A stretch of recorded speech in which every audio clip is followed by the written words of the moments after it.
Hi, I'm Christiane King, and today you will learn to draw a relaxed pose fashion illustration as well as a moving fashion illustration.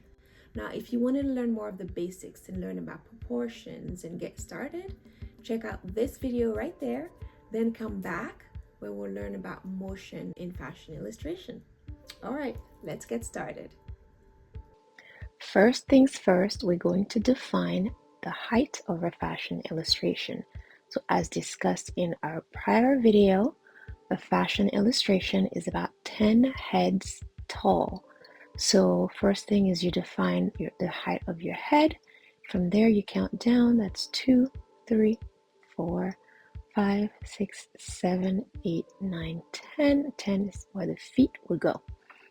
And we are going to have kind of a pose where she's going to have her leg out in a very dramatic fashion. So we're defining the waist, and here the hips, and we're going to connect shoulders to waist, waist to hip, and she has kind of a slanted shoulders down, all that to give the idea of motion. And then her leg will go right here, and this leg going straight down because that's how she would keep her balance. All right, so point 6 is where the knees would go.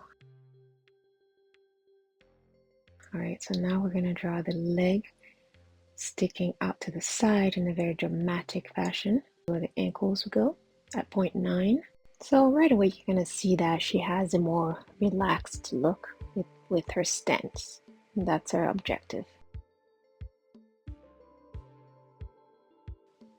Now to the leg that goes straight up and down. We're going to have that leg, that knee pointing kind of sideways. And pro tip here is the direction of your knee should always match the direction of your toes on that leg, because it's literally impossible to turn the knee one direction and the toes the other. Okay, here you have it, making my lines a little darker.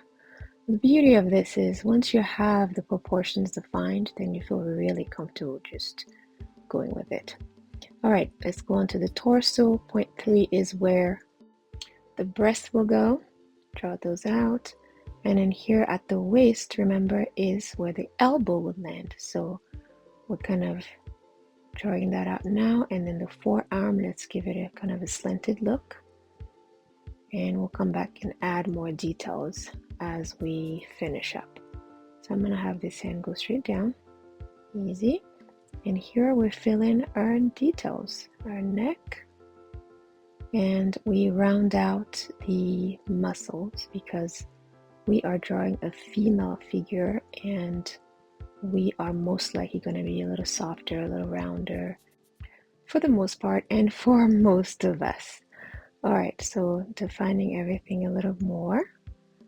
And then we're going to move on to adding a little more detail to the head shape. And remember, your illustration should reflect your version of beautiful. So definitely adapt these to what you find beautiful, whether it's more curves or more muscles, okay? All right, you're gonna have a little panty line and finish off our illustration here with bolder lines around the body. So that's it for the first illustration showing motion and movement. All right, we're gonna actually let me fix this hand right there and have it come forward. Gives it a little more, makes it a little more dynamic looking. All right. This is how you add motion or have a sense of motion to your illustrations. All right. Now, next pose, we're gonna have her a little more demure, I would say. So we're gonna start with the head as usual.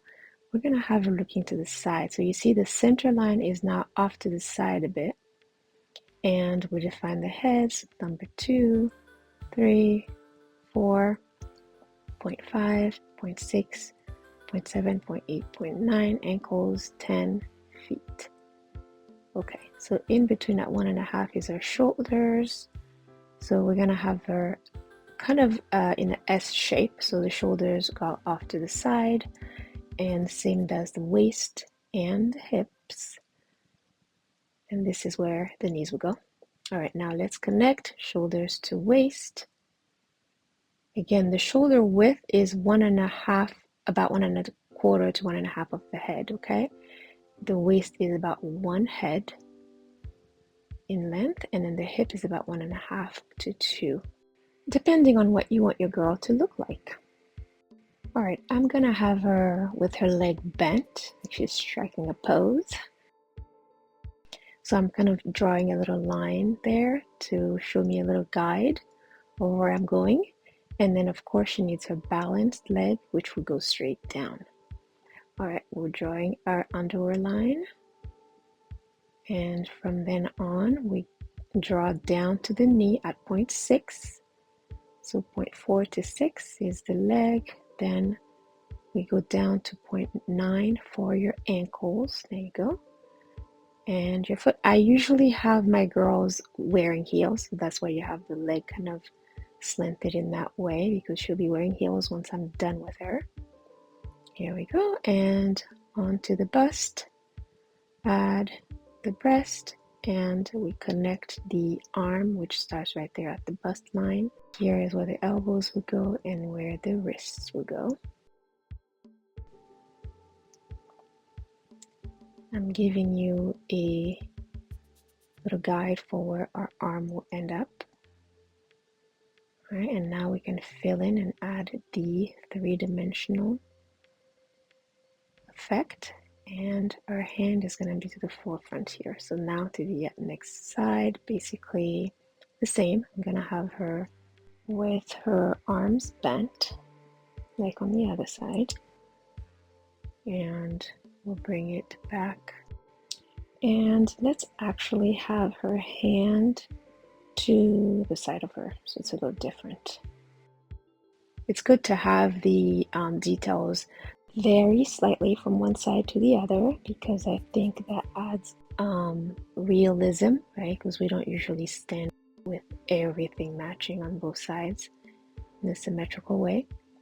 And then fill in your body shape, darken your lines now that we pretty much are set with the shape that we want. Soften the angles. Again, the female figure most likely will be curvier than a male figure. So soften your angles.